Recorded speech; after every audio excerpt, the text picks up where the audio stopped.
So our next sequence is also from Act 4, Scene 6. We're going to look from around line 82, 183, which is a long sequence, longer than it would appear on the actual exam. But it covers quite a lot, and they might select from within here for the actual paper. Paper 1 English Literature AQA, the tragedy paper. So locating the passage, we're in the middle of this long scene. We've just seen this rather bizarre spectacle, this sort of almost ritual of Gloucester attempting to commit suicide and Edgar fooling him into thinking that he's survived miraculously from falling from a cliff. Edgar's trying, if we start this sequence, to lift Gloucester's spirits. That's what he says was the reason why he did this whole trick. But as he, and this happens throughout the play, we've seen it at the start of Act 4, for instance, when Edgar was saying that he was feeling quite upbeat, that the only way was up sort of thing was his philosophy. And here, as he said that, immediately afterwards, in comes Gloucester with his eyes plucked out. So it was a horrific contrast to his optimism. And here he tries to be optimistic. It looks like he thinks he's achieved his aim, and Gloucester is going to cheer up and not be suicidal. And then there's this punch in the face of this arrival of Lear in a very bizarre and distressed state, clearly quite insane. So this happens throughout the play, that whenever there's a kind of uptick in a bit of sort of hope, that's quickly dashed by a darker and more bleak reality. So locating the passage is really about that. Following this, we'll see Lear in the next scene has his reuniting with his daughter. So that is the beginnings of a little bit of hope. There's some kind of hope around the end of Act 4 into the beginning of Act 5 before it's all smashed to bits in the violent conclusion. So let's have a look at this very complex sequence here. We'll begin where Edgar's saying to Gloucester, having sort of convinced him that sort of he's been tricked into falling off a cliff by a demon and has been saved by the gods. Bear free and patient thoughts. So, be patient, be free, be happy. And then, who comes here? So that immediate, within the same line, that twist from hope to dark and troubling reality. And here comes Lear, and he's speaking from the beginning in a bizarre and sort of unaware way. And Edgar notices, it's thought that the line there, the safer sense will never accommodate his master, thus that nobody in their right mind would dress and behave like this. And he says, no, they cannot touch me for coining. I am the king himself. So making coins was the prerogative of the king. Only they were allowed to do that. But why is he announcing that? Because he's caught up in his own confusion as to who he is and what his role is. Who is it that can tell me who I am? He said jokingly in Act 1, and now he is genuinely asking that question in everything that he does. But he's still kind of caught up in some sort of memory of being the king. Edgar again sort of moved, and he speaks for the audience at times, but not always. Oh, thou side-piercing sight, how, it's like it makes my side ache, it makes my heart ache. But also perhaps an imagery of Christ on the cross, that his side was famously pierced by one of the soldiers to check if he was dead or not. So side-piercing has these Christian resonances, which aren't really in the play because it's a pre-Christian play. We might wonder why it's mentioned there, but perhaps the idea of suffering and martyrdom and sympathy are all sort of caught up in the Christian idea. And Lear then starts to talk, and he says nature's above art in that respect. But we're not really sure why he says that or what that means, but he's obsessed with issues of nature and what's natural and what's unnatural. Has been all the time.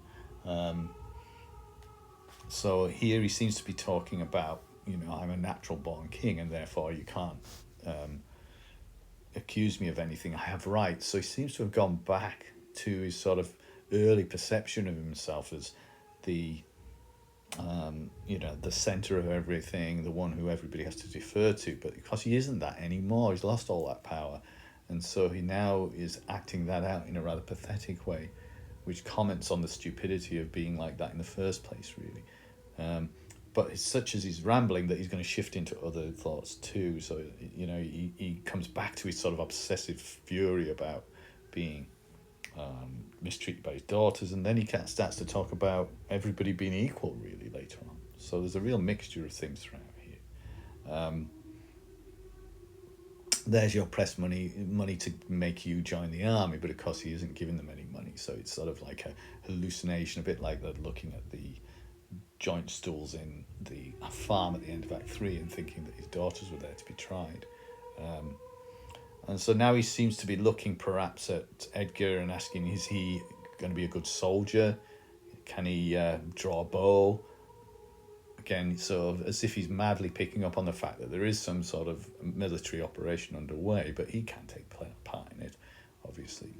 And then he suddenly goes, look, a mouse and a piece of roasted cheese, so some kind of hallucination, or maybe there is a mouse. It doesn't really matter either way. He's just distracted, sort of ranting and, disconnected, non sequitur type language. He's like leaping from one thought to another.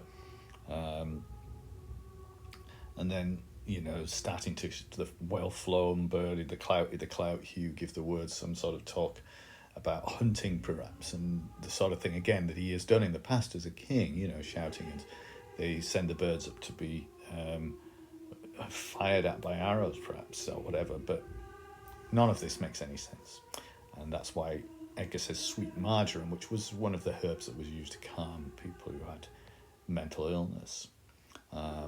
So give the word, says Lear, the password, and when he says sweet marjoram, Lear says pass, as if kind of he knows that that's what he needs. He's sort of aware of that he is cracking up, or has cracked up. As he did show that early on in the play, let me not be mad, he said. Finally, Gloucester, in his sort of bewildered state, mutters, I know that voice. And then Lear pays attention to him and talks nonsense again. Goneril with a white beard. So why is Gloucester like Goneril with a white beard? There's no particular reason, except perhaps his deformity of his face makes him think of how monstrous he thinks Goneril is. But now he starts to sort of speak with a certain amount of awareness, having said, I'm the king and I'm everything, like he sort of believed in Act 1. He then says, they flattered me, like a dog told me I had white hairs in my beard ere the black ones were there, to say aye and no to everything that I said. Aye and no too was no good divinity. When the rain came to wet me once, the wind to make me chatter, when the thunder would not peace at my bidding, there I found them out, there I smelt them out. So there's lots going on there, but he is sort of acknowledging that that's the problem, that everyone flattered him and told him how he was perfect and told him everything he said was true, and now he realises that's not the case, and that he was made vulnerable by the weather, and he realises he's just like everybody else. He can't command the weather and nature, although of course when he says the thunder would not peace at my bidding, he didn't actually ask it to peace. He said the opposite. He said blow winds and crack your sheets, carry on making a noise. So it's misremembering that, but the essence of it is more useful for him, really, that he can now understand that he cannot command the world by just saying it is like this, whereas in the, say, Act 2, when he finds Kent in the stocks, he says repeatedly, well, they wouldn't do it. It can't be true that Goneril and Regan have put this man in the stocks, because they just wouldn't do that to my man. It can't be true. If I say it's not true, it's not true. And he's realised that's not right, and then the important conclusion to that speech, he says, 'tis a lie, I am not ague-proof. Ague is disease. I'm not proof against, I'm not immune to any disease, I'm not immune to nature, I'm not above nature. Really. And Ken Gloucester sort of fumblingly bumbling, I do remember, is he not the king? And it's just typical of him, he's confused. And that launches Lear into one of his longer speeches in the scene, and full of, again, this obsession with sort of sexuality, which is strange, and it comes up a lot in the play, sort of female sexuality, sort of misogyny driven wild, a sort of insane misogyny that sort of literally hates women for their bodies and their sexual appetites and things like that. And that comes up quite a bit in this scene, as if that's the problem. But I suppose it's coming from his sort of hatred of his daughters, who he sees as representative of women. Every inch a king. When I do say, see how the subjects quake, I pardon that man's life. So he starts off again with this, I'm the king, I'm the boss, flipping back from the previous speech where he seemed to be aware that that was not really a way to carry on. But then he starts this kind of rant about everybody's equal, really, and nobody should be punished. I'll spare that man's life. What's the cause of adultery? Thou shalt not die. Die for adultery? The wren goes to it. The small gilded fly doth lecture in my sight. Let copulation thrive. So you can't get done for adultery, which of course is ironic, because that's exactly what Gloucester's problem really was. He committed adultery. Hence Edmund was born, and Edmund turned out to be his great nemesis. So there's a lot of irony in that. But what he's saying is, look at all these animals having sex all over the place. Why shouldn't man do the same? We should all just have sex all over the place. And then, as he says, Gloucester's bastard son was kinder to his father than my daughters. Of course, he doesn't realise that's not true. He hasn't heard exactly what Edmund's been doing, I suppose. And so he still thinks, ironically, that Gloucester did better by having a bastard than he did by having legitimate children. And then, go to it, luxury pell-mell, for I lack soldiers. And so now he starts to get this idea that everyone should be having sex all over the place, this sort of wild, unconstrained image. And again now talks about yon simpering dame whose face between her forks presages snow. So, there's this image of a woman who may sort of be more or less willing to have sex, that minces virtue to shake her head to hear of pleasure's name, a sort of prudish woman who's saying, no, I don't really want that sort of thing. And then he says, well, the fit you, nor the soiled horse go to it with more riotous appetite. So he says that she seems like she's this woman is very prudish and says, oh no, I don't want to do that sort of thing. I don't have sex. But then actually, when she's in another place, and a fichu is a polecat, so often a name that was apparently applied to prostitutes. So she behaves with sexual license and has sex a lot. So again, it's this sort of hypocrisy, and that these women's appetites are uncontrollable and they're sexually voracious. It's a slightly unusual image of womanhood. It doesn't correspond to that very limiting sort of China doll-like image of the pure woman at all. To him, here women are sexually voracious. They have great appetites, and as he says, they are centaurs down from the waist, and the centaurs were again animals that were sort of by historical or mythical historical reference were considered to be particularly sexually active and have wild sexual appetites, and they were obviously mythical creatures, but they had the upper body of a human being and the lower parts as a horse. So this mixture of human and animal nature, really.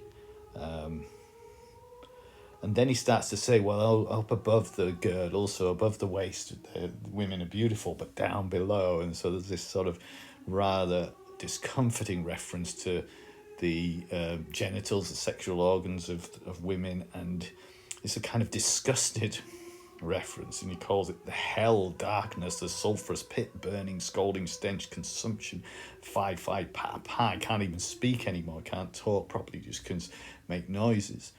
Perhaps image of sexually transmitted disease there, which does, obviously create all sorts of disgusting effects, and so sex is linked to disease and to disgust and to horror, really, which typically of the sort of patriarchal society is somehow blamed on women, although obviously men are generally involved in this and often the main instigators. So again, he says, give me some civet, some kind of medicine, good apothecary, good chemist, to sweet my imagination. So his imagination's gone sickly for a bit, and he wants to get it back again. And now he interacts a little bit more with Gloucester. He says, let me kiss that hand. So Gloucester showing that loyalty again, and this classic line, let me wipe it first, it smells of mortality. So of humanness, I suppose, of human frailty. That humanity now, as he's portraying it, is sort of disgusting in general. And me, I'm a member of that disgusting human group. And therefore, I need to kind of clean myself off before I'm worthy to be touched. So Gloucester, even in his blindness, gets a sense that this is a really tragic scene. And he calls it a ruined piece of nature. Again, this word nature has been used several times in the sequence. And it's clear that Lear is ruined, is broken here. He's very mentally ill and struggling to see any kind of coherency in his behaviour and his talk.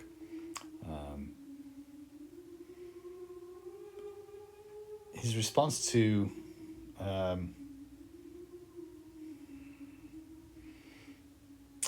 Gloucester here is I'm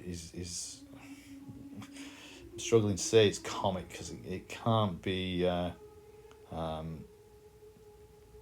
can't really be funny, can it? The way he talks to him, but he says, "Oh, I remember thine eyes. Do you know me? I remember your eyes. Do you squinny at me? Do you squint at me?" So he seems to be mocking him for his loss of his eyes. It's the worst, most indelicate thing he could say. And then he calls him blind Cupid, which of course is famously Cupid was supposedly the little cherub that fires arrows at people to make them fall in love with the wrong people because he's blinded, so he gets it all wrong. And again, then he acts like he's holding a challenge, a piece of paper with some kind of challenge on it, some kind of duel, some kind of comment saying, I want to fight you. And he says, I'll read this. Well, he hasn't really got anything for him to read, but Gloucester doesn't know what's going on. He just says, if you all the letters were sons, I could not see one. And Edgar just finds this just too tragic. If I'd heard about this, I wouldn't have believed it, basically, he says. But it breaks my heart to see it. So the image of the madman and the blind man again combined together. But this time the madman is really mad, whereas when in the start of Act 4, when Edgar was leading the blind man as a madman, he wasn't really mad. And so again, Lear can't sort of get to this reality of the fact that Gloucester is blind, your eyes are in a heavy case, you're pursing the light, you see how the world goes. So he kind of gets vaguely aware, there's a problem with your eyes, but you can still see how the world goes. And Gloucester says, well, I see it feeling, I can kind of feel bits of it.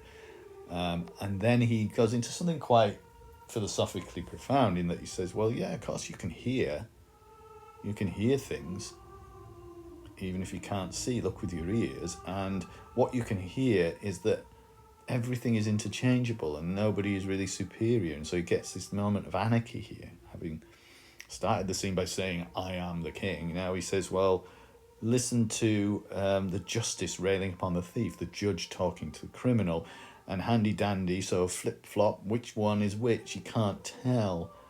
You hear a farmer's dog bark at a beggar, and the creature run from the cur. But that's he says is the symbol of office, of authority. A dog's obeyed in office. Give a dog a name and he will be obeyed. And so then he talks about the rascal beadle, who are kind of the sort of early version of policemen, if you like. And he says, you're going to punish a woman for adultery or for some sexual misbehaviour, back to sex again. And he says, well, don't bother, because actually, while you're doing it, really what you want to do is you're feeling lust for the woman that you're beating. So again, he's destroying images of authority there and saying that no one really has a right to judge or punish anybody else. We're all equal. We're all equally bad is the implication. And then again, this through tattered clothes small vices do appear, robes and furred gowns hide all. So this idea that you can get away with anything if you're rich, very modern idea. But if you're poor, you get caught and you get punished. But very egalitarian idea. It's coming from one who represented the sort of height of the hierarchy at the start of the play. He's now very much having had that moment of unaccommodated man of thinking, I've taken too little care of this.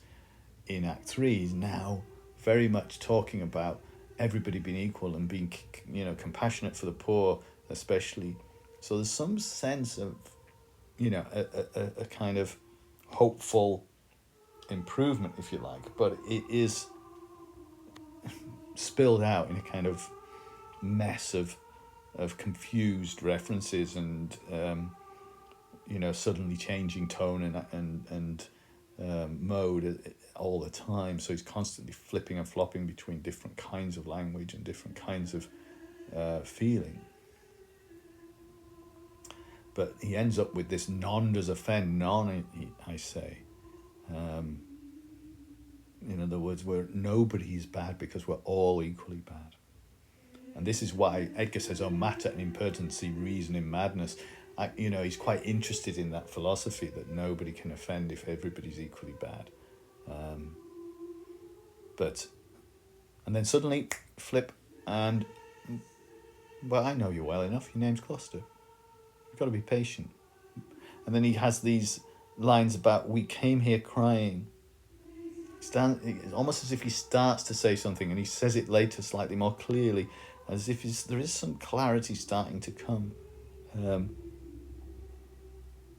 first time we smell the air, we wail and cry, I'll preach you. And then Gloucester's sort of, oh no, this is too terrible. And then he says, when we are born, we cry that we are come to this great stage of fools. Which is a really kind of resonantly motto-like statement, a very bleak and depressed statement saying, we are born and we just realise that this is a terrible, terrible place to be born into. The world is full of idiots, and we cry because of that. Famously, the baby cries after its birth. And then from that kind of moment of profoundness and interest into something completely bizarre and random and non sequitur, I'll shoe my horses with felt, and then put felt shoes on the horses so they won't make a noise, and then you can sneak up on people and then kill. So going back to that fury with his daughters and his son-in-laws in this case too, that he's going to have his revenge upon them. So that's where we'll pause at this point. There's the little brief sequence that follows where the gentleman comes and tries to basically get Lear to go along with him to Cordelia, and Lear runs off. And that's basically the end of that sequence. But it's full of, again, linguistic chaos. And the whole play has not calmed down from the storm in the third act. Well, this is just as stormy, really, as this act, in its own way. It's a chaotic scene. And the long scene here actually has 3 chaotic moments. The chaos of trying to get Gloucester to pretend to commit suicide or to commit fake suicide. Then this wild, confused intervention by Lear. And then there's a final sequence of the scene in which Oswald comes on and finds Gloucester and tries to kill him, and Edgar kills him. So more violence, one of the first... the second death in the play, isn't it? After Cornwall's death, and I suppose you could say the servant dies there, I think, as well, doesn't he? So probably the third death, but the second death of a main character or a named character is Oswald's. So, looking ahead, nothing is going to improve, is it? Things are just going from bad to worse. Tragedy. This is what tragedies are. They show the bleakness of existence, and this is the tragedy that shows that life just gets worse and worse and worse. However, what immediately follows the end of this scene is that still moment amongst all this storm of the reconciliation scene.